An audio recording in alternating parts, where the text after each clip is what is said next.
Cyber fraud के बढ़ते हुए केसेस सामने आ रहे हैं और ऐसे में एक सवाल जो आम जनता पूछ रही है वो ये कि बैंक्स आखिर इस साइबर फ्रॉड से अपने कस्टमर्स को बचाने के लिए क्या कर रही है। बैंक्स के पास क्या मैकेनिज्म है जिससे वो ये इंश्योर कर सके कि जो कस्टमर बड़ी ट्रस्ट के साथ अपना पैसा किसी एक बैंक में जमा करवाता है वो पैसा वहां पर सुरक्षित है। और इसी के बीच में जम्मू कश्मीर बैंक की अगर बात की जाए तो जम्मू कश्मीर बैंक के आधिकारिक सूत्रों का ये कहना है कि जम्मू कश्मीर बैंक एक फ्रॉड मॉनिटरिंग टूल के ऊपर काम कर रहा है। जो fraud monitoring tool artificial intelligence का इस्तेमाल करेगा ये इंश्योर करने के लिए कि कहीं पर भी कोई सस्पिशियस ट्रांजैक्शन अगर नजर आती है तो उसे फ्लैग किया जा सके। कई बार आपने देखा होगा कि आप कोई ट्रांजैक्शन करने लगते हैं जम्मू कश्मीर की बैंक की नेट बैंकिंग से या एम-पे से और वो ट्रांजैक्शन होने की जगह सस्पेक्ट आ जाती है। वो सस्पेक्ट आने का मतलब क्या? मतलब ये कि आपकी पिछली ट्रांजैक्शन हिस्ट्री को उस आर्टिफिशियल इंटेलिजेंस टूल में रन किया जाता है।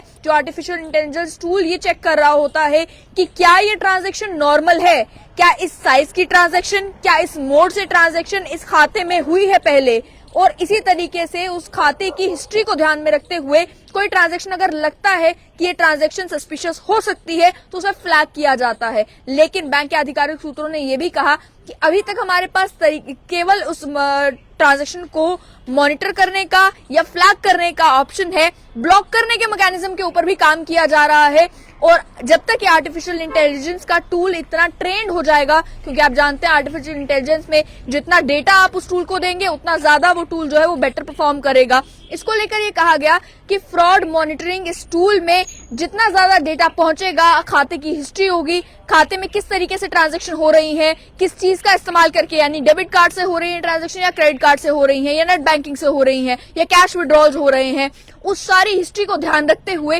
कहीं पर भी अगर कोई ट्रांजैक्शन में गड़बड़ नजर आती है तो बैंक के पास ये ऑप्शन होगा कि उस ट्रांजैक्शन को फ्लैग भी किया जाए या उस ट्रांजैक्शन को ब्लॉक भी किया जा सकेगा। साइबर क्राइम को लेकर एक और सवाल जो बहुत सारे लोग पूछ रहे हैं वो ये कि लॉगिन को लेकर, अनऑथराइज्ड लॉगिन जहां पर किसी भी बैंक के खाते का होता है कहीं पर, उसको लेकर बैंक क्या कर रहा है। यानी कि मान लीजिए मेरा एक डिवाइस है उसमें एम-पे अकाउंट ऑलरेडी है और उसके ऊपर मैं अपना नेट बैंकिंग लॉगिन करता हूं तो वो समझ में आता है। लेकिन वहीं पर जब आप किसी और जगह पर देखेंगे कि कहीं मध्य प्रदेश में, राजस्थान में, दिल्ली में या कहीं और बैठा हुआ कोई व्यक्ति अगर मेरा अकाउंट लॉगिन करता है तो बैंक के पास अलर्ट क्यों नहीं आता।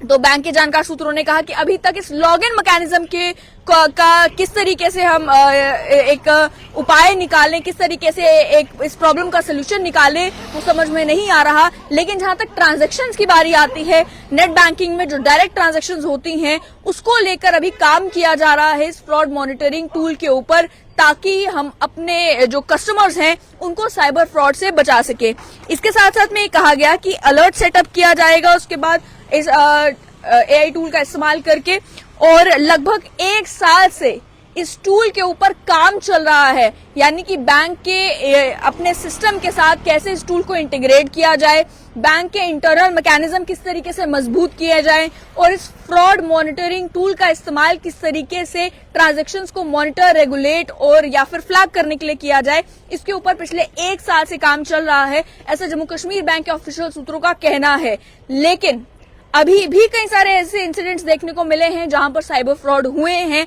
और जम्मू कश्मीर बैंक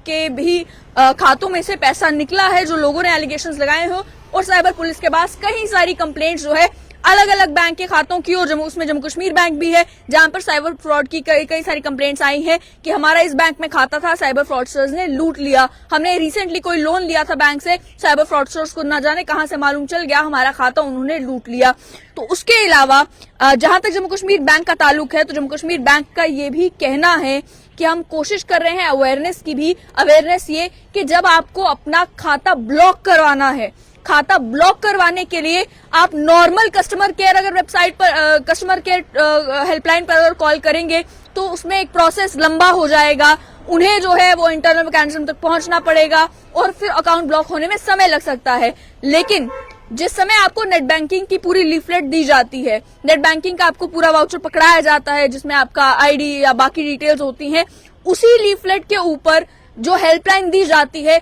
उससे आप इमीडिएटली अपनी नेट बैंकिंग ब्लॉक करवा सकते हैं, इमीडिएटली अपना खाता ब्लॉक करवा सकते हैं।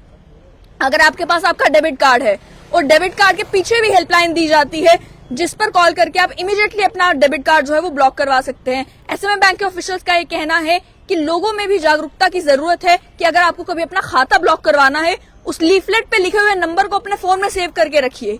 डेबिट कार्ड पर लिखे हुए नंबर को अपने फोन में सेव करके रखिए, इसी नाम से कि अगर आपको कभी खाता ब्लॉक करवाना पड़ता है तो आप इमीडिएटली उस पर कॉल करके अपना खाता ब्लॉक करवा सके। जिसमें बैंक का ये कहना है, बैंक का ये क्लेम है कि 1 मिनट का समय लगता है खाता ब्लॉक करवाने में या डेबिट कार्ड ब्लॉक करवाने में। अब उसमें हकीकत कितनी है वो तो जब कस्टमर कोशिश करेंगे तब जाकर मालूम चलेगा। लेकिन ये जो फ्रॉड मॉनिटरिंग टूल का एक इनिशिएटिव जम्मू कश्मीर बैंक ले रहा है, आने वाले समय में देखने को मिलेगा कि ये साइबर फ्रॉड को प्रिवेंट करने में कितना सक्सेसफुल हो पाता है। लेकिन एक डायर नीड इस समय में, आज के समय में जहां पर बहुत सारी कंप्लेंट साइबर फ्रॉड्स की आ रही हैं, लोगों के खातों से लाखों करोड़ों रुपए निकल रहे हैं, बहुत ज्यादा जरूरत है कि बैंक से इनिशिएटिव लें या इंश्योर करने के लिए कि कस्टमर का पैसा अगर उसके बैंक के खाते में है तो वो पैसा सेफ रहे।